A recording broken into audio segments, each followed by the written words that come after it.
Y saliendo se fue como solía al monte de los olivos. Y sus discípulos también le siguieron.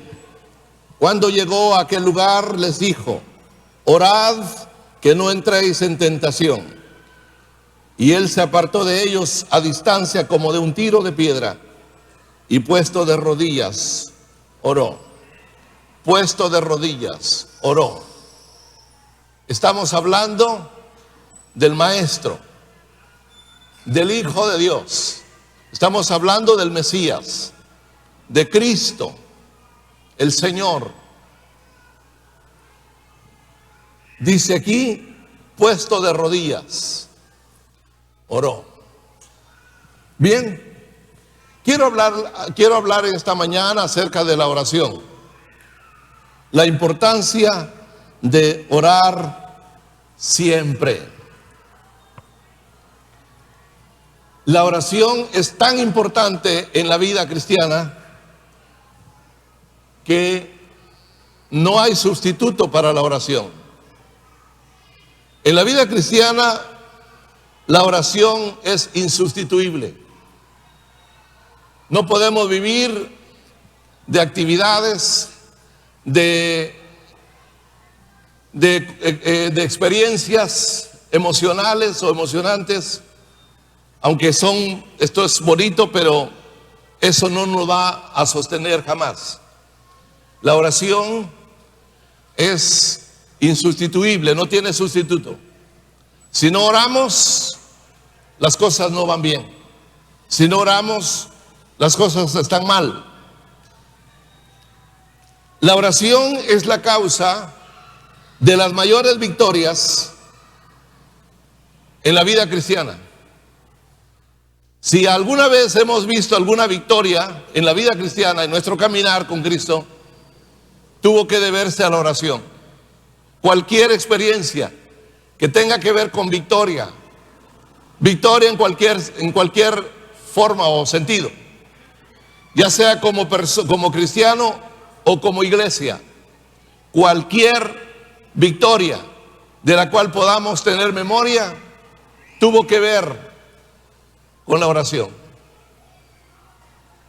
Y lo más triste de esto es que la oración es donde más fracasamos los cristianos. Las victorias se deben a la oración, pero en la oración es donde más fracasamos los creyentes. ¿Por qué digo que fracasamos? Porque no nos gusta orar, porque nos cuesta orar, porque se nos hace difícil orar. Cualquier cosa nos distrae. No sé si le habrá pasado, pero cuando empiezo a orar es precisamente cuando me acuerdo de cosas que tengo pendientes. Y había estado tratando de recordar qué era lo que tenía que hacer, qué era lo que tenía que realizar, y no me había acordado. Cabalmente cuando empiezo a orar me acuerdo. Yo acostumbro tener siempre una libreta con lápiz a la mano cuando oro, ya por muchas razones. A veces porque Dios habla a mi corazón y lo anoto. A veces escribo lo que estoy pidiendo, pero muchas veces me asalta eso, de que recuerdo algo que no había podido hacer o que se me había olvidado. Entonces le digo: Padre, perdóname, dame chance tantito. Y entonces escribo: hacer esto. Ahora ya no se me va a olvidar. Y lo doblo, ahí lo dejo. Seguimos hablando, seguimos orando.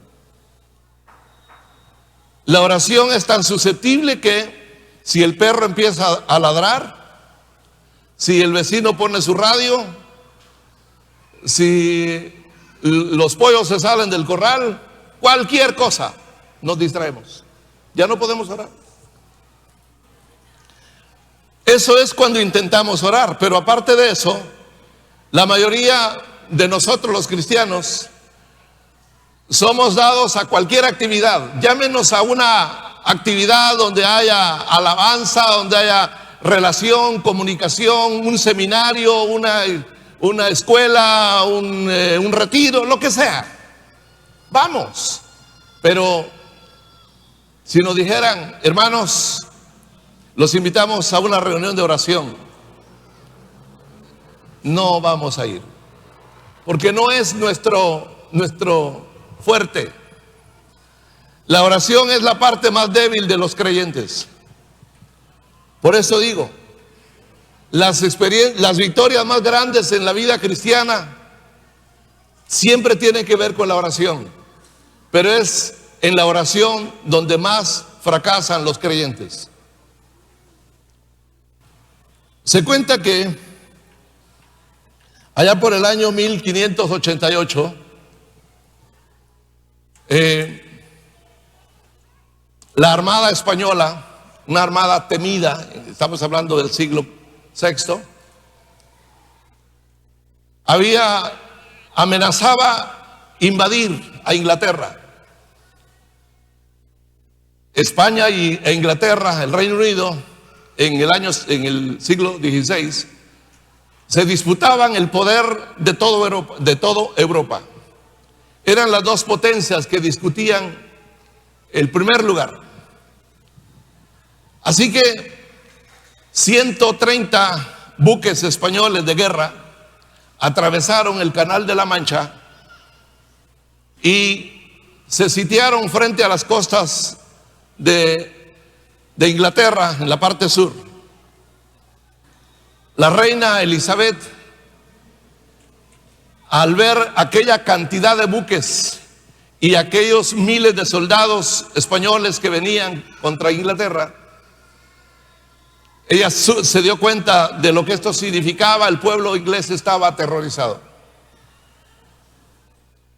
La reina Elizabeth hizo una convocatoria. Le pidió a todos los ingleses en todos los lugares del Reino Unido que se reunieran en las iglesias, que en las iglesias retonaran, repicaran, sonaran las campanas para llamar a la gente a la oración. Y dice que en toda Inglaterra sonaban las campanas de las iglesias llamando a la oración. El pueblo inglés se volcó en multitudes. Las iglesias se llenaron todo un día, clamando a Dios, orando a Dios, pidiendo a Dios por la nación. Después de aquel día de oración, se cuenta que vino una tormenta del Atlántico, una tormenta tan poderosa que destruyó más de la mitad de los 130 buques de guerra, totalmente destruidos. Más de 5,000 soldados españoles estaban tirados, flotaban en el agua. El ejército español no tuvo más que retroceder e irse a España otra vez. El pueblo inglés estaba tan emocionado por aquella experiencia, tan emocionado con aquella experiencia, que acuñaron una medalla con una inscripción que decía: Dios sopló y ellos huyeron. Gloria a Dios. Aleluya, es historia, no es leyenda.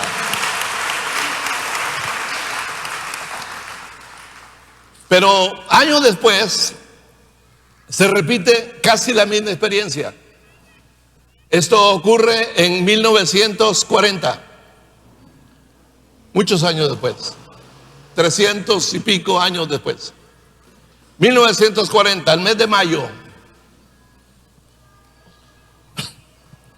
las mejores tropas del Reino Unido, de Inglaterra, habían sido emboscadas, habían sido derrotadas por los nazis en tierras de Francia. Los habían derrotado habían tenido que retroceder hasta un lugar que se llama Dunker. Dunker estaba a la orilla del mar, el Canal de la Mancha siempre. Eran 300,000 soldados, los mejores hombres de Inglaterra, las mejores tropas que Inglaterra tenía. Estaban ahí atrincheradas en la orilla del mar, esperando o que vinieran de Inglaterra a salvarlos, o que los alemanes aparecieran con esa poderosa maquinaria que tenían los alemanes, que se llamaban los Panzers. Los Panzer eran una división militar temida, implacable, muy conocida en la Segunda Guerra Mundial por parte de Alemania. Ahí estaban los soldados ingleses, 300,000 soldados y 35,000 soldados de los países aliados, sentados, esperando qué les deparaba el destino. Allá en Inglaterra estaba el rey Jorge III, angustiado. Su primer ministro, Churchill, no hallaban qué hacer. Se acordaron de la experiencia de aquel entonces, de 1588, e hicieron lo mismo. Convocaron a todo el pueblo inglés otra vez a las iglesias. Empezaron a sonar otra vez las campanas. 26 de mayo de 1940 sonaban las campanas y el pueblo inglés acudió otra vez masivamente a las iglesias para orar. Oraban por sus hijos, oraban por sus esposos, por sus hermanos, oraban por aquellos hombres que estaban esperando nada más el momento en que aparecieran los alemanes y los hicieran pedazos. Winston Churchill cuenta que cuando estaban en la iglesia, cuando él estaba en la iglesia escuchando el coro ese día, se sentía en el ambiente un terrible pánico, un miedo, una especie de frío. Había una angustia en el pueblo. Eran 300,000 soldados ingleses que estaban esperando la muerte. Oraron todo el día en las iglesias de toda Inglaterra. Y cuenta la historia. Y esto, si usted mira algún documental sobre la Segunda Guerra Mundial, usted lo puede constatar, porque es cierto.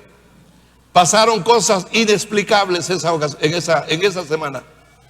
Después de haber orado todo un día, lo primero que pasó es que no se explican por qué Adolfo Hitler dio la orden de posponer la caída sobre Dunker.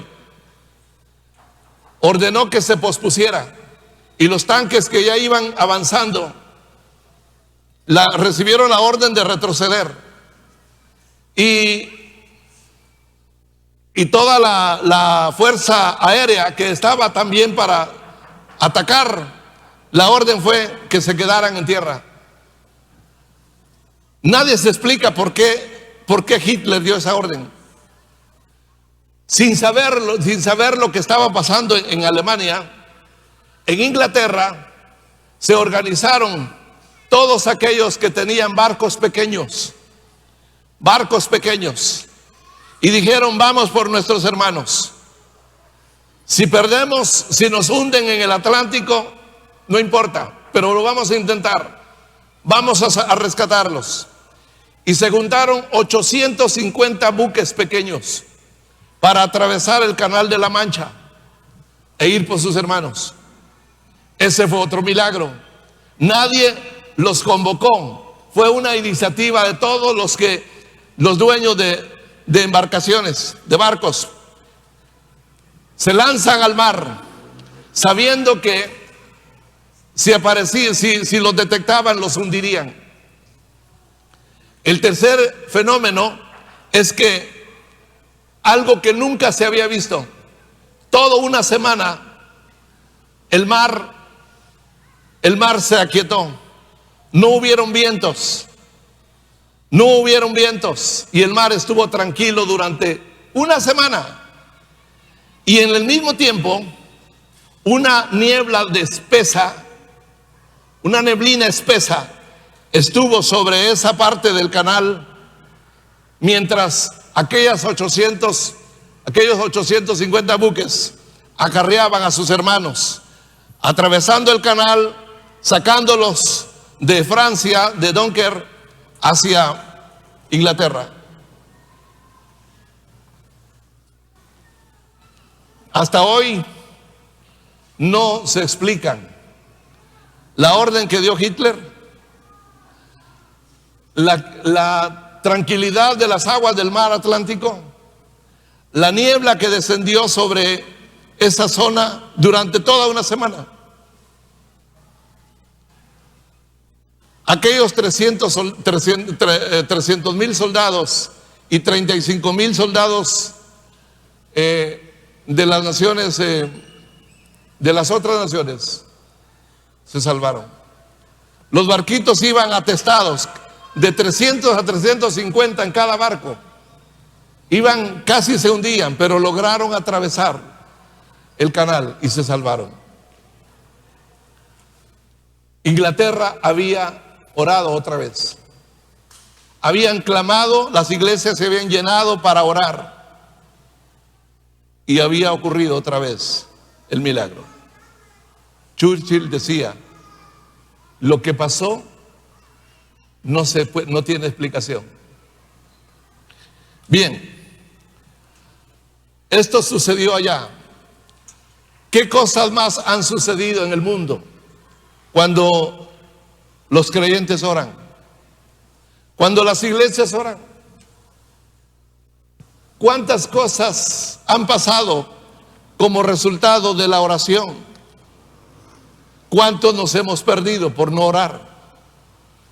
¿Cuántas cosas no han pasado porque hemos sido naturalmente, porque es natural, es casi normal, hemos sido negligentes? No nos hemos esforzado en orar. Solo hay dos tiempos cuando hay que orar. Uno, cuando tenemos ganas de orar. Hay que orar. A veces despierto en la madrugada, no digo hora, despierto y tengo ganas de orar. Hay que orar. Hay que orar. Y dos, hay que orar también cuando no hay ganas de orar. Amén. ¿Cuánto da gloria a Dios?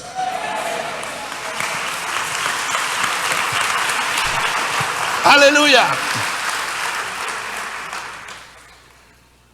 En el capítulo 11 de Lucas, los discípulos le dijeron a Jesús: enséñanos a orar. Entonces quiero ver este punto como la necesidad de saber orar. Y hablaré de un segundo. Y este es la necesidad de perseverar en la oración. Y de un tercero, y este será la necesidad de orar para no entrar en pánico. Bien, la necesidad de saber orar. Los discípulos le dijeron a Jesús, capítulo 11, verso 1, aconteció que estaba Jesús orando en un lugar. Y cuando terminó, uno de sus discípulos le dijo: Señor, enséñanos a orar, como también Juan enseñó a sus discípulos. Enséñanos a orar. Y en texto seguido, Lucas escribe la oración que Jesús les enseñó. Es una oración conocida como oración modelo. La oración, las denominaciones históricas le llaman la oración dominical. porque son iglesias cristianas, evangélicas, pero esta oración la repiten siempre para empezar el culto, le llaman oración dominical.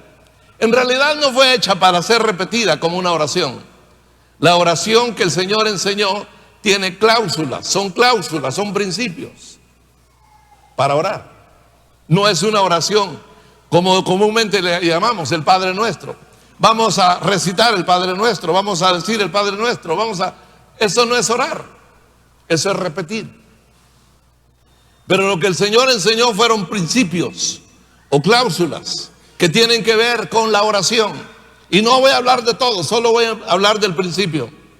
Jesús dice en el verso 2, y le dijo: cuando oréis, decid: Padre nuestro que estás en los cielos, santificado sea tu nombre. Venga tu reino, hágase tu voluntad como en el cielo, así también en la tierra. Lo primero que quiero que entendamos, porque recuerden esto, es necesario saber orar. Y lo primero que tenemos que saber es que cuando oramos, o que orar es hablar con el Padre, es hablar con papá. Orar es hablar con el Padre, no con un Dios lejano, no con un Dios extraño, no con un Dios desconocido. Es orar con el Padre. Así comienza la oración. Cuando ustedes oren, digan: Padre, Padre. Este es el primer principio. En la oración de los creyentes de la iglesia que pertenece a nosotros, que la enseñó el Señor, tenemos este privilegio de comparecer ante Dios como hijos, de verlo a Él como Padre. Eso es fundamental en la oración. En el momento en que yo le digo: Padre, ya, yo creo el Señor paraliza todo. Espérense, voy a atender a un hijo que me está hablando. Amén. Amén, gloria a Dios. Yo creo que Dios no es como nosotros. Nosotros, cuando nuestros hijos están: papi, cállese, váyase para allá, aléjese, estoy ocupado, estoy hablando con fulano. Y entonces lo que estamos diciendo es que cualquiera es más importante que el hijo. Y ahí es donde fallamos. Porque nadie es importante, nadie es más importante que mi hijo. Nadie. Mi hijo es más importante que todas las demás personas. A él yo debo ponerle atención. Entonces, cuando empezamos a orar y decimos: Padre, ¿usted qué cree que Dios siente? Entonces, el primer principio es que Dios es nuestro Padre. Y que cuando oramos en calidad de hijos. El segundo principio es que el Padre que tenemos está en los cielos. No está en un santuario, no está en un lugar, no está en un monte, no está en una cima, no está en una montaña, está en los cielos. Isaías capítulo 66, verso 1 dijo: así dijo Jehová: el cielo es mi trono y la tierra es el lugar donde pongo mis pies. Él está en los cielos. Aleluya. ¿Cuánto da gloria a Dios? Aleluya.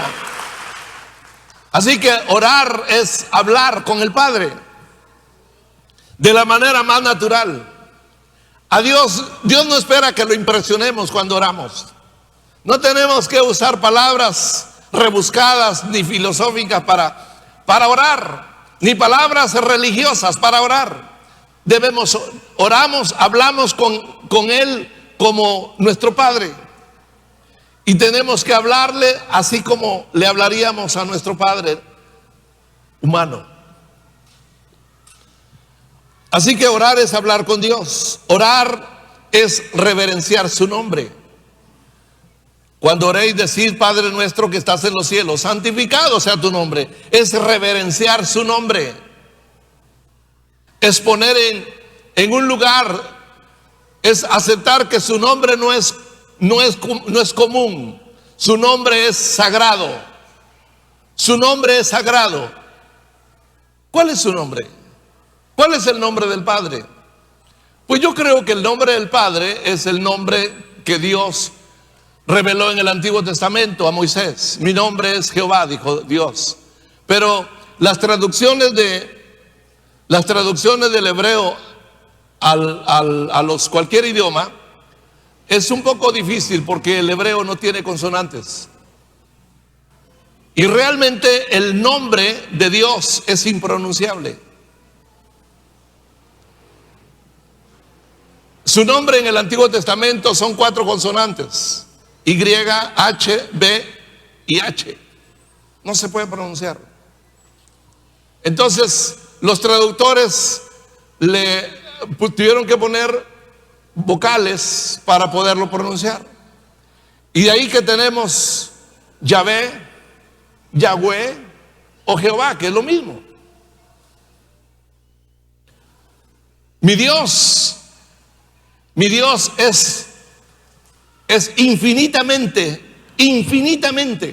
grande, infinitamente sabio, infinitamente poderoso, que si Él tuviera un nombre que yo pudiera pronunciar exactamente, ese nombre sería otro nombre más.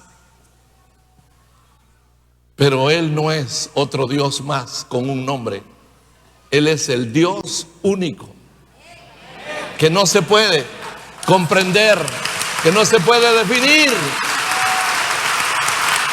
Entonces, su nombre es, digamos, es Jehová, es Yahvé o es Yahweh. Pero cuando nosotros oramos, no tenemos que decir Padre Jehová, Padre Yahvé, porque cuando nuestros hijos vienen a nosotros cada rato, no nos dicen Padre Juan, Padre Juan, Padre Pedro, ¿verdad que no? Padre Gerson, no. Los niños solo dicen papá, papá, papá. El nombre ya no hace falta pronunciarlo. Pero la Biblia nos enseña en el Nuevo Testamento que nos acercamos a Dios como diciéndole: Padre, te lo pido en el nombre de Jesús. Esa es la oración. Cuando lo hacemos en el nombre de Jesús, la oración tiene un poder tremendo. Porque Jesús dijo: todo lo que pidieres al Padre, pedidlo en mi nombre y yo lo haré. Juan capítulo 14, verso 14. Todo lo que pidas, todo lo que pidan, háganlo en mi nombre y yo lo haré. Así que venimos al Padre con esa seguridad: Padre, mira, yo quiero que me ayudes en esto. Padre, sácame de este apuro. Padre, dirígeme. Padre, concédeme. Padre, sáname, etcétera, etcétera. Padre, quítame esta suegra. No sé si lo va a hacer, pero Él lo hace. Él tiene poder. ¿Cuánto da gloria a Dios?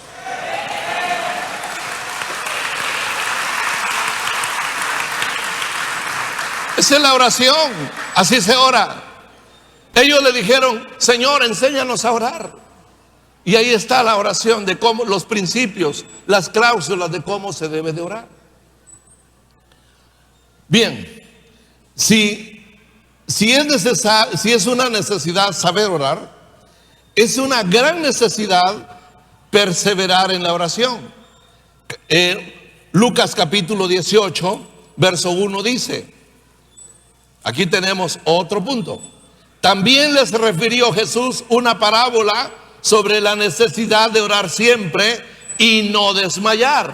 Aquí hay una parábola que enseña la necesidad de orar siempre y no desmayar. ¿De qué habla esa parábola? Habla de una viuda que iba a ver al juez para que le resolviera un caso en el cual ella estaba siendo maltratada injustamente. Ella quería que el juez le hiciera justicia. Y tanto iba, pero en la parábola Jesús dice que el juez era un hombre malo, un hombre áspero, un ogro. No tenía temor a Dios, ni respeto a nadie, no respetaba a ninguna persona. Así que a él no le importaba la viuda, ni su caso, ni su problema. Pero tanto iba la viuda a tocar su puerta, tanto se acercaba a la viuda, que un día dijo: ya me cansó esta mujer, ya me aburrió, y antes que me saque de mis casillas, vamos, le voy a hacer justicia. Vamos a ver, y la llamó y escuchó su caso y resolvió su problema. Jesús está enseñando una parábola que nos enseña a ser persistentes. Y Jesús dice: miren lo que hizo ese juez injusto, ese juez malo, injusto. Ahora, ¿qué hará Dios que no es injusto, que no es malo? ¿Qué hará Él con aquellos que le piden? ¿Ve el contraste? Amén. La necesidad de orar, la necesidad de perseverar en la oración. Jesús oró en todos los momentos cruciales y críticos, especialmente en el Evangelio de San Lucas. Notamos ese énfasis que Lucas hace de que Jesús oraba. Cuando fue bautizado, Lucas dice que Jesús oró. Cuando Jesús escogió a sus discípulos, dice Lucas que Jesús pasó la noche orando. Cuando Jesús se dio cuenta que, cuando él se enteró, digamos, que el diablo estaba pidiendo el alma de Pedro para zarandearlo, Jesús oró por Pedro. Jesús oró por Pedro cuando iba a ser sacudido. Cuando Jesús fue arrestado, él estaba orando. Cuando estaba colgado en la cruz, él estaba orando. Lo vemos orando siempre. Lo vemos orando en Lucas, en el Evangelio de Lucas. Lo vemos orando muy tarde de la noche. Lo vemos orando muy temprano en las mañanas, en la madrugada. Aún no salía el sol, dice, y él estaba orando. Lo vemos orando, lo vemos siempre orando. Jesús perseveró en la oración, a pesar de que él conocía perfectamente la voluntad del Padre, porque él era Dios. Él tenía los atributos divinos. Él conocía el corazón del hombre. Él tenía el poder como Dios de hacer que los vientos se calmaran, de caminar sobre el agua. Él conocía perfectamente la voluntad de Dios. Entonces, ¿por qué oraba? ¿Por qué oraba? ¿Por qué no seguir durmiendo? ¿Por qué levantarse de madrugada a orar? ¿Por qué no irse a descansar después de todo un día de caminar en aquellos caminos polvorientos de Palestina? Después de un día de tanto trabajo, de tanto hablar, de tanto tratar con las multitudes, ¿por qué no irse a dormir? ¿Por qué después de tanto trabajo irse a orar a un monte? ¿Qué lo hacía orar? ¿Por qué oraba? Repito, fue persistente en la oración. Él perseveró en la oración. Él se mantuvo orando a pesar de que conocía la voluntad de su Padre. Y nosotros no conocemos la voluntad de Dios y no oramos. Ese es el gran contraste. Debiéramos de orar más. Así que Jesús fue persistente, fue perseverante en la oración. Los apóstoles se dieron cuenta que ellos no tenían que estar atendiendo las mesas y distribuyendo la comida a la gente. Entonces dijeron: vamos a nombrar quienes lo hagan y nosotros vamos a perseverar en la palabra y en la oración. Perseverar en la oración. Pablo le dijo a los romanos: sean constantes en la oración. Pablo le dijo a los efesios: oren en todo tiempo. Pablo le dijo a los tesalonicenses: orad sin cesar. Pablo le dijo a Timoteo: oren en todo lugar. Quiero que los hombres oren en todo lugar. Como ven, la oración es tiene un énfasis muy grande. Es un área que descuidamos.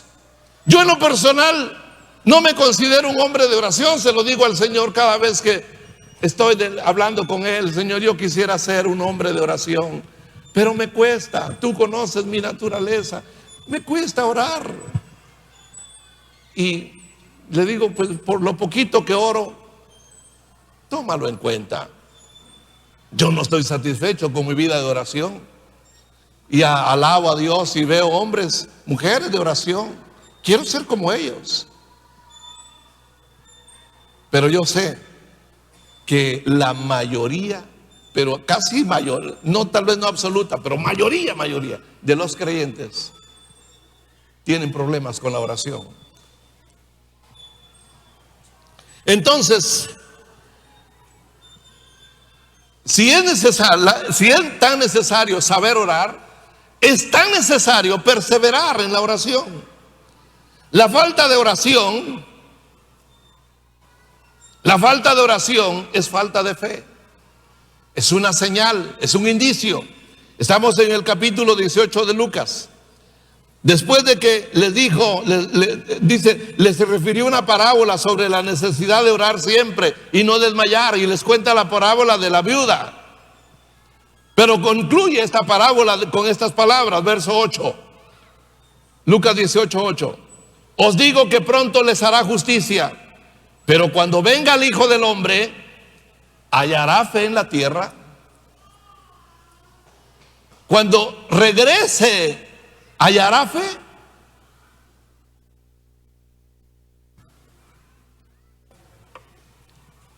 Es que la falta de oración es falta de fe. La fe que tenemos es en proporción. La fe que tenemos se evidencia por la oración. Si nuestra oración es pobre, nuestra fe es pobre. No somos gente, si no somos de oración, no somos gente de fe. Porque en la oración la fe entra en acción.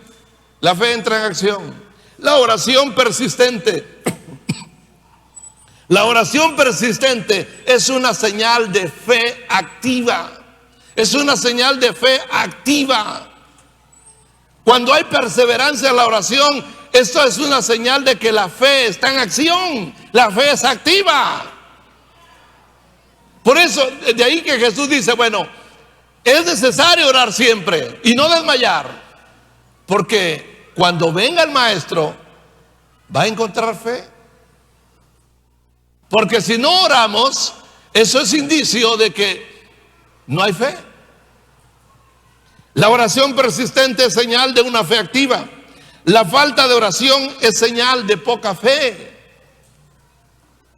Si no oramos, entonces nuestra fe es muy pequeña. Nuestra fe no es capaz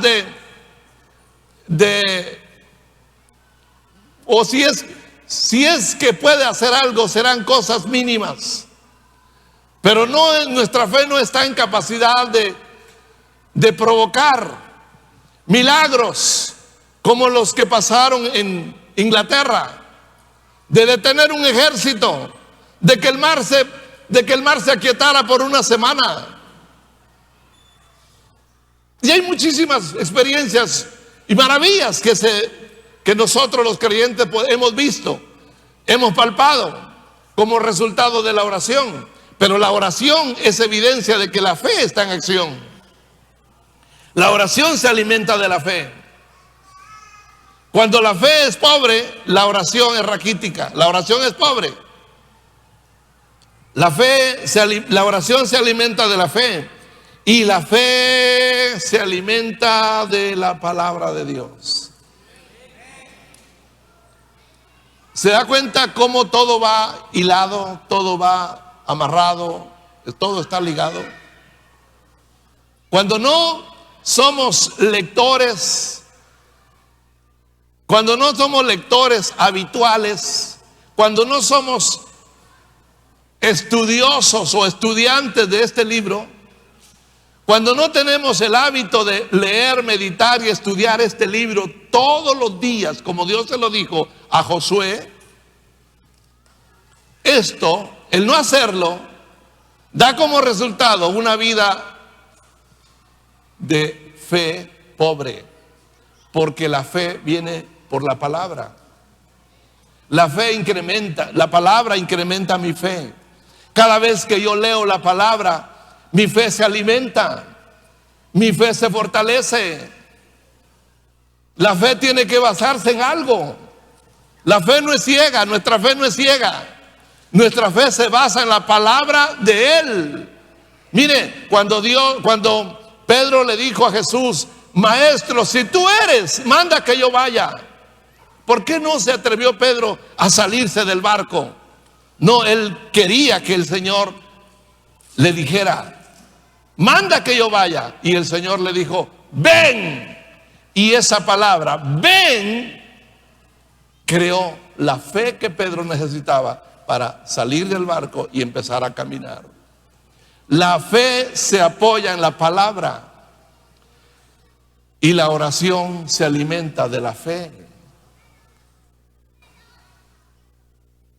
Si este libro no es mi libro favorito todos los días, si pasan días y que este libro está ahí doblado, cerrado, hermanos, cuando venga la tribulación, cuando venga el problema, cuando venga la dificultad, usted va a correr. Lo primero que va a hacer es pensar: ¿cuánto de dinero tengo? ¿Dónde está el médico? Vamos a correr. Lo primero que vamos a pensar es: ¿quién me puede ayudar? Y ahora, ¿quién me puede ayudar? Es lo que vamos a decir. El chapulín ya se murió. ¿Quién me puede socorrer? Pero cuando estamos en la palabra, no nos movemos. No es como lo vamos a ver ya en estos momentos. La oración nos da la capacidad de no entrar en pánico. Aleluya. Pero necesitamos tener el hábito, estar apasionados por la Biblia, leerla todos los días, meditar en ella, estudiarla. A veces no es suficiente meditarla, a veces hay que estudiarla, porque hay cosas que no las entiendo, entonces tengo que ir más allá. Tengo que buscar más información para entender ciertos pasajes, ciertos versículos, ciertos capítulos. Para eso necesito tener un tiempo determinado, tanto para la oración como para leer y estudiar la palabra. Eso se llama devocional. Así que, hermanos, la oración se alimenta de la fe. Y cuando oramos, significa que la fe está activa. La oración persistente es señal de que la fe está activa. Ahí tenemos a la viuda. Día a día. Ella regresaba y el hombre no le hacía caso, ni siquiera salía a verla. Pero ¿sabe qué? Yo creo que ella sabía que el juez era un hombre malo. Era un hombre malo, desconsiderado, injusto. Pero ella no estaba viendo al hombre, ella estaba viendo al juez. Ella decía: el juez, él es el juez. Él es el juez, él tiene que hacerme justicia. Es un hombre malo, pero es el juez y no puedo ir a otro lado. Él tiene que hacerme justicia. Y eso la sostenía. Eso hizo que ella persistiera. Ir, tocar la puerta del juzgado. Quiero hablar con el juez.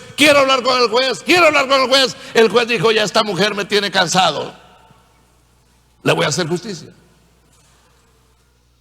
Jesús puso esa parábola para darnos un contraste entre el juez malo y Dios.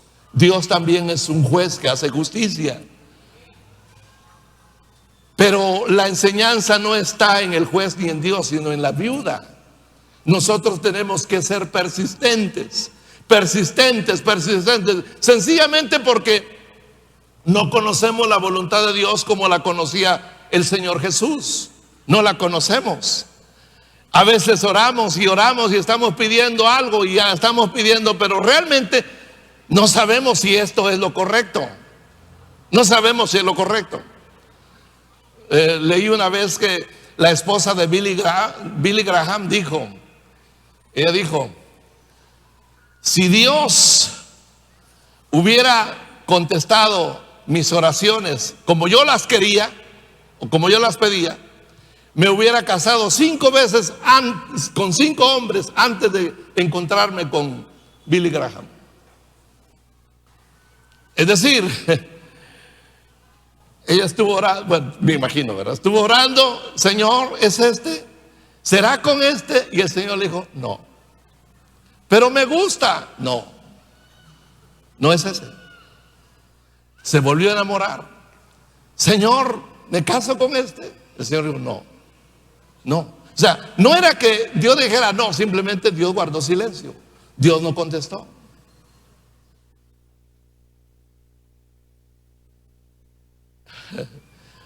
Gloria a Dios.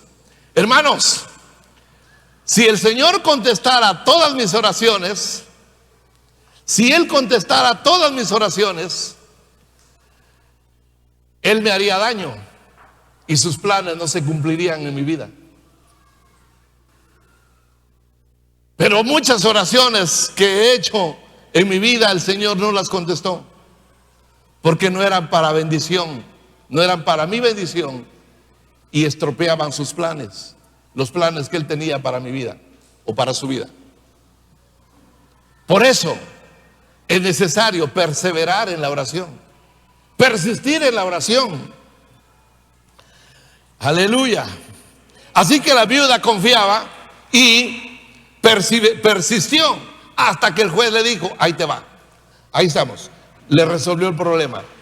Entonces, la necesidad de saber orar, la necesidad de perseverar en la oración, y termino con la necesidad de orar para no entrar en pánico. Gloria a Dios. Dice el texto que leímos, cuando llegó a aquel lugar le dijo, orad que no entréis en tentación.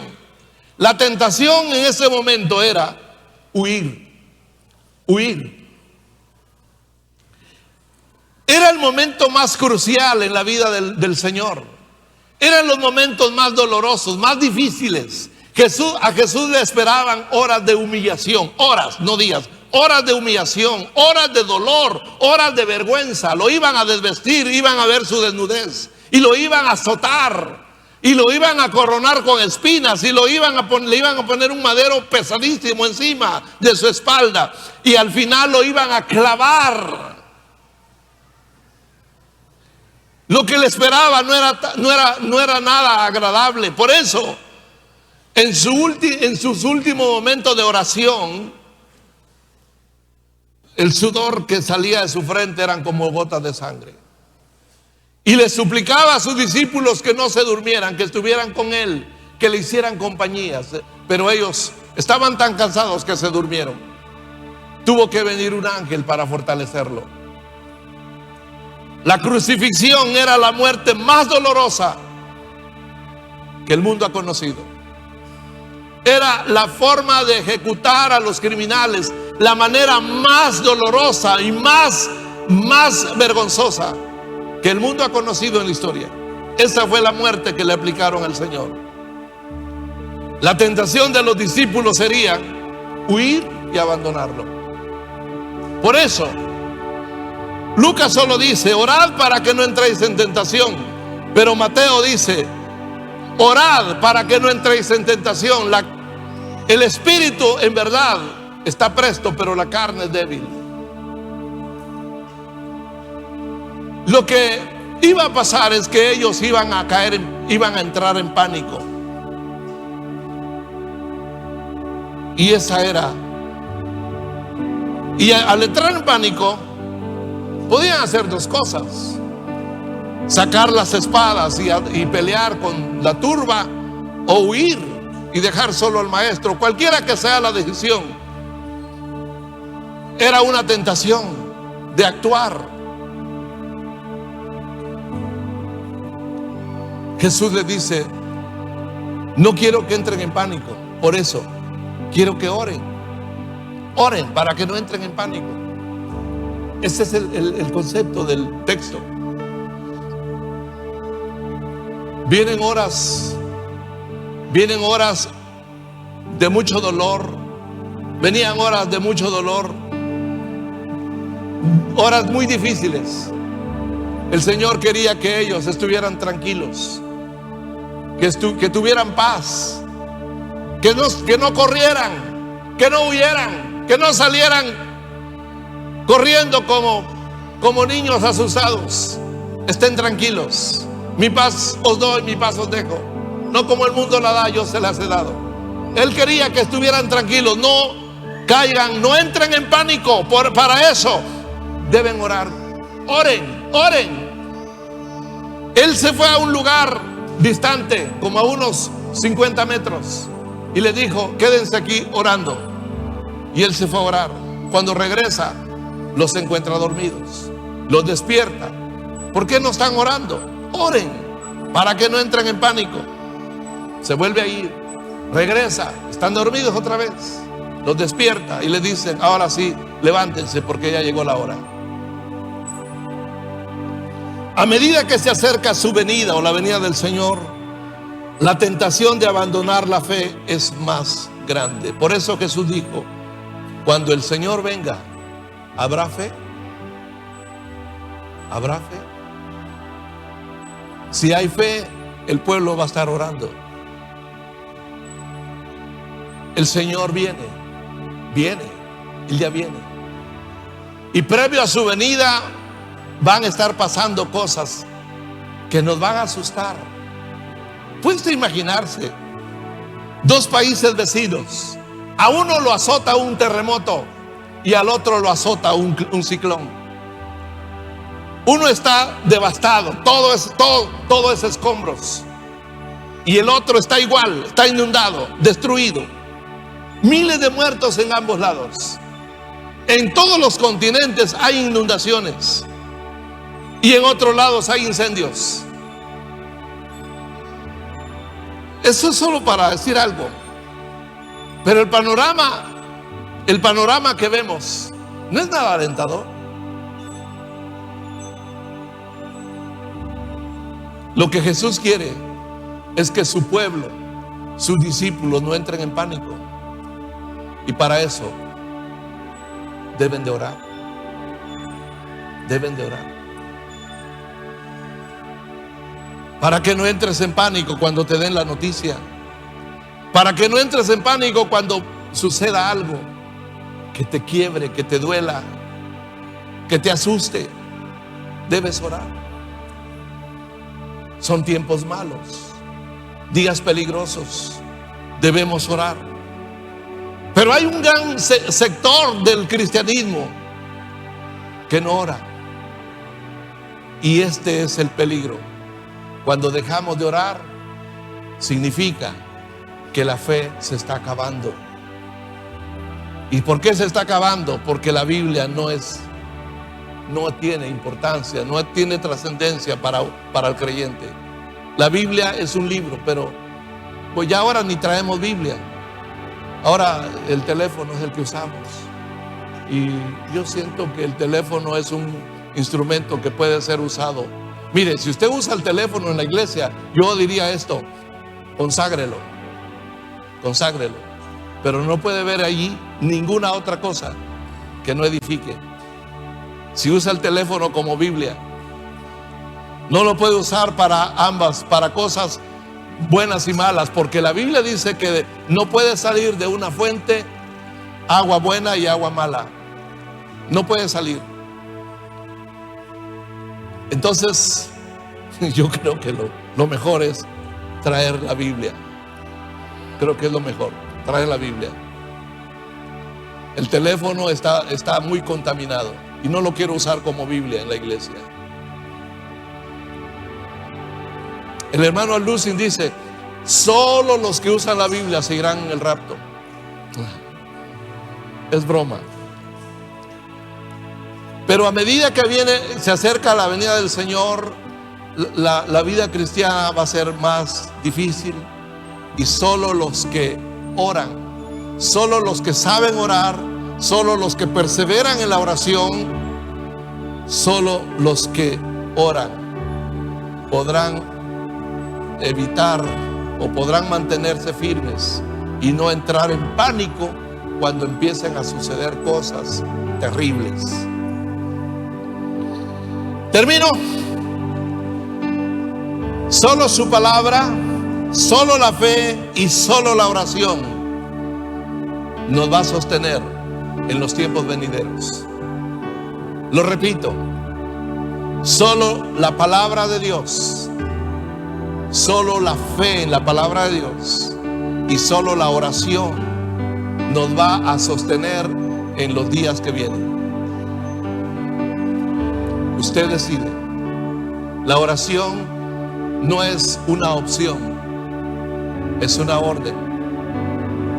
Es algo que Jesús dijo: oren, oren para que no entren en pánico. Y Pablo dice: oren y no dejen de orar. Dios se deleita en la oración. Sus oídos están atentos a las oraciones de los justos. Dios se deleita escuchándole a usted, porque usted es un hijo, una hija. El deleite de Dios es escuchar su voz. El día que Él ya no escucha su voz, creo que es triste para Él, porque la voz de cada uno de nosotros es inconfundible. No hay dos iguales. Él quiere escucharte. Mañana, tarde, noche, Él quiere escucharte. Establezcamos un horario para orar. Establezcamos un lugar para orar. Tengamos una cita todos los días con el Padre. Hablemos con Él. Las cosas van a cambiar, van a mejorar, van a suceder maravillas, van a haber prodigios. Dios va a intervenir en momentos en los que no hay solución, no hay salida. Él va a intervenir. Nos va a sorprender. Nos va a sorprender obrando, su mano, su brazo obrando a nuestro favor. Pero lo más maravilloso es que cuando venga la tribulación, estaremos en paz. Tranquilos, tranquilos. Como dijo el salmista, Dios dijo a través del salmista en el Salmo 84: estad quietos y sabed que yo soy Dios. Aleluya. Yo les invito, hermanos, en esta mañana a que nos volvamos hombres y mujeres de oración. Haga sus planes, empiece ya. Conviértase en un hombre, en una mujer de oración. Que no pase un día sin haber orado. Que no pase un día de la semana sin haber orado. Ore, ore. Gloria a Dios. Vamos a dar gracias al Señor porque tenemos un Padre. Un Padre que nos dice: heme aquí, heme aquí. Aleluya. ¿Se acuerdan del mensaje del viernes? El viernes hablé de cómo el Señor le dice a un pueblo que no era pueblo, gente que no invocaba su nombre. Ahora a ellos Dios les dice: aquí estoy, cuando le invocamos. Aleluya. Ese es nuestro Dios. Estemos de pie, gloria a Dios. Estemos de pie y vamos a presentarnos ante Él. Señor, gracias porque tengo ese privilegio de hablar contigo. Tengo ese privilegio de invocar tu nombre. Tengo el privilegio de usar tu nombre para pedir cualquier cosa. Aleluya. Gracias, Señor. Gracias.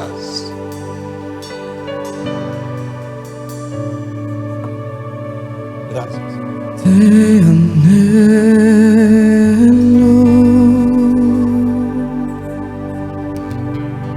te necesito,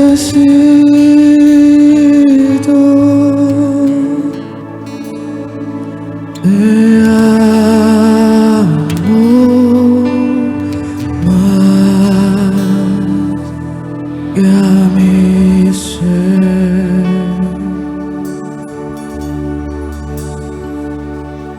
Te anhelo,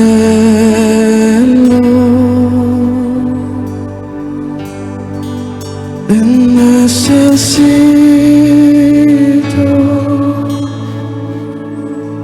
te amo más que a mi ser.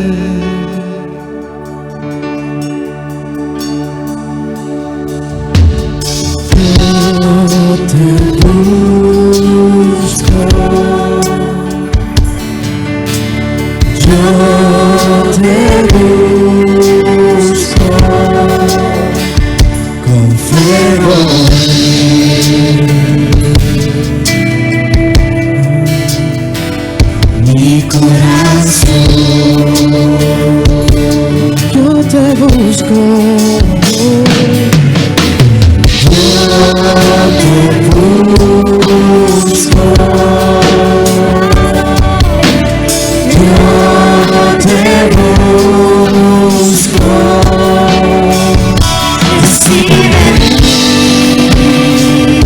Recibe mi